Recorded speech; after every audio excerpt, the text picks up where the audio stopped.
Hi, Craig Ball here. Today we're going to talk about role uncertainty and the stress that can come from levels of ambiguity that you're perhaps not comfortable with. Now, ambiguity and uncertainty can lead to a number of stresses that we know of. First being increased stress, of course, a larger amount of stress that you feel you have to deal with.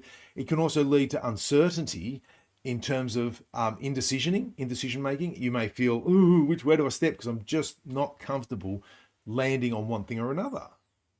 Okay, and lastly, it can also lead to disengagement, and that's all those things are the last things that you want when tackling a new role or project. So how do we work through this? Well, before we do, let's just take a quick look at 3 ways we may be making it worse for ourselves. These might resonate with you or hopefully trigger something similar in your thinking to how you might be worried about this stuff. The first might be, I need absolute clarity in order to succeed. Okay, you require this, you think this, especially when triggered by the ambiguity. Next, you feel if you ask questions, you can't be successful.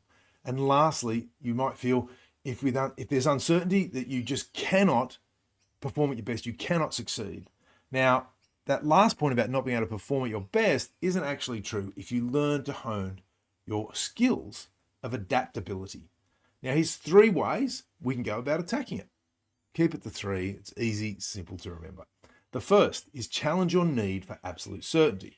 The reality of life is uncertainty is always going to exist.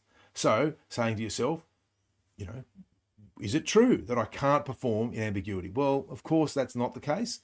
And you can take steps to look at what you can know, ask those questions, all right? Challenge your belief around if you ask questions that you look incompetent. People appreciate those who ask intelligent questions and try to work their way through it.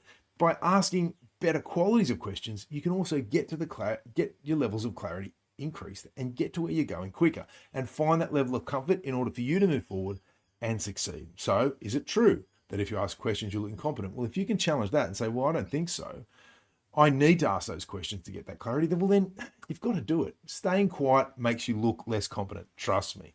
And lastly, focus on what you can control by asking yourself, okay, this is challenging, but you can control your responses to it. Remember, there's only 4 things you can control: what you say, what you do, what you think, and what you feel.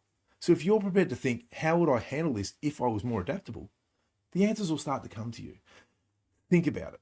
Okay, what do you say about this? Well, this is a good challenge, not this is too hard or this is impossible. Our language in this case very much creates our reality.